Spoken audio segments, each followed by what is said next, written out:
pemerintah memastikan gaji ke-13 dan tunjangan hari raya (THR) untuk pegawai negeri sipil (PNS) akan diberikan penuh pada tahun ini, setelah tahun lalu dipangkas karena pandemi COVID-19.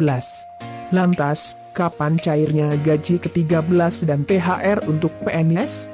Gaji ke-13 para PNS dan pensiunan biasanya dibayarkan menjelang pergantian tahun ajaran baru atau pada kisaran bulan Juli.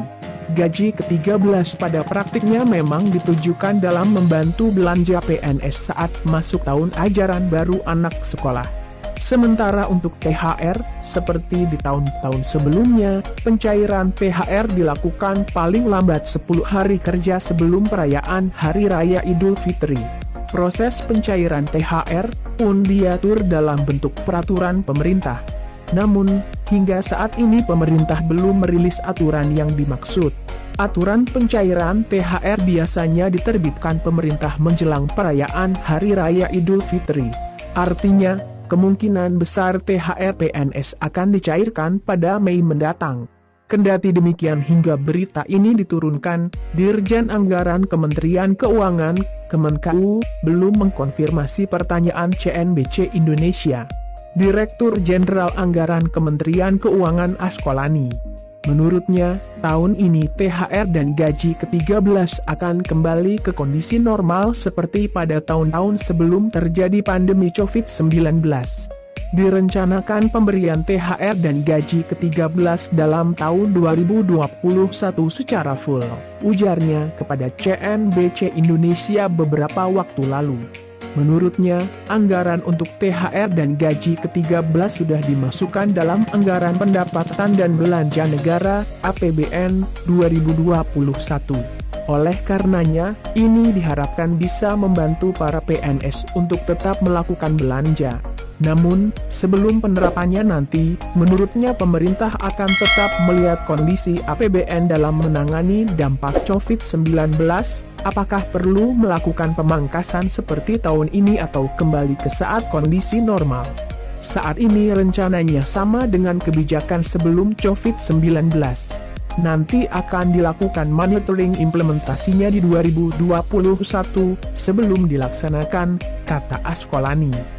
Komponen THR dan gaji ke-13 yang diterima para abdi negara meliputi gaji pokok, tunjangan keluarga, tunjangan jabatan, atau tunjangan umum, dan tunjangan kinerja.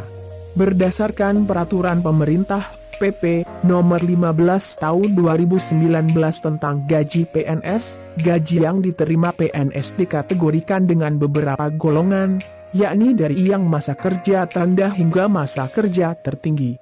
Untuk PNS golongan I masa kerja 0 tahun, menerima gaji Rp 1,56 juta per bulan.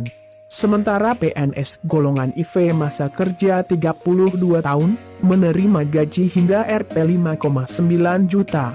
CNBC Indonesia mencoba melakukan simulasi gaji ke-13 yang diterima PNS, ditambah dengan komponen-komponen di dalamnya, seperti tunjangan keluarga dan tunjangan jabatan termasuk dengan tunjangan kinerja.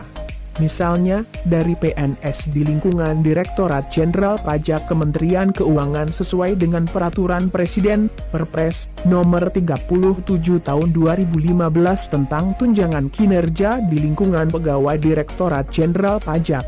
Tunjangan kinerja yang diterima untuk jabatan terendah seperti pelaksana menerima Rp 5,36 juta. Sementara itu, tunjangan kinerja tertinggi untuk jabatan tertinggi yakni eselon I menerima Rp 117,3 juta.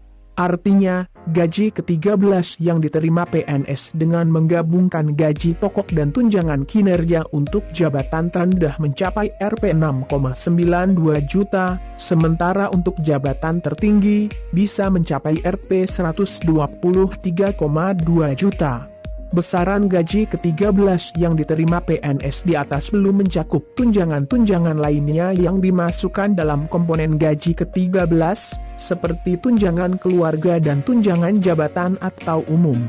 Namun, perlu dicatat bahwa tunjangan kinerja yang diterima PNS Direktorat Jenderal Pajak memiliki dasar penghitungan baru yakni memperhatikan nilai kinerja pegawai, NKP, prestasi kerja, dan kontribusi pegawai. Artinya, tidak semua PNS pajak mendapatkan tunjangan kinerja yang sama. Hal ini dikarenakan basis penghitungan yang digunakan untuk pemberian tunjangan kinerja berdasarkan kinerja masing-masing PNS. Sebagai catatan, simulasi yang dilakukan hanya mengacu pada satu instansi. Setiap kementerian lembaga memiliki dasar sendiri dalam menentukan tunjangan kinerja bagi para pegawainya. Sama seperti pemberian gaji, maka pemberian THR dan gaji ke-13 diberikan kepada PNS aktif hingga pensiunan. Anggaran setiap tahunnya pun selalu disiapkan. Berikut 13 penerima THR dan gaji ke-13 dari pemerintah. 1. PNS 2. Prajurit TNI 3. Anggota Polri 4. PNS, prajurit TNI, dan anggota Polri yang ditempatkan atau ditugaskan di perwakilan Republik Indonesia di luar negeri 5. PNS, prajurit TNI, dan anggota Polri yang ditugaskan di luar instansi pemerintah baik di dalam maupun di luar negeri yang gajinya dibayar oleh instansi induknya 6. PNS, prajurit TNI, dan anggota Polri penerima uang tunggu 7. Penerima gaji terusan dari PNS, prajurit TNI, atau anggota Polri yang meninggal dunia, tewas, atau gugur 8. Penerima gaji dari PNS, prajurit TNI, atau anggota Polri yang dinyatakan hilang 9. Hakim dalam jabatan hakim madya muda ke bawah, atau hakim dengan pangkat kolonel ke bawah, di lingkungan Mahkamah Agung dan Badan Peradilan yang berada di bawahnya 10. Penerima pensiun dan penerima tunjangan 11. Pegawai non-pegawai negeri sipil pada LNS, LPP, dan BLU 12.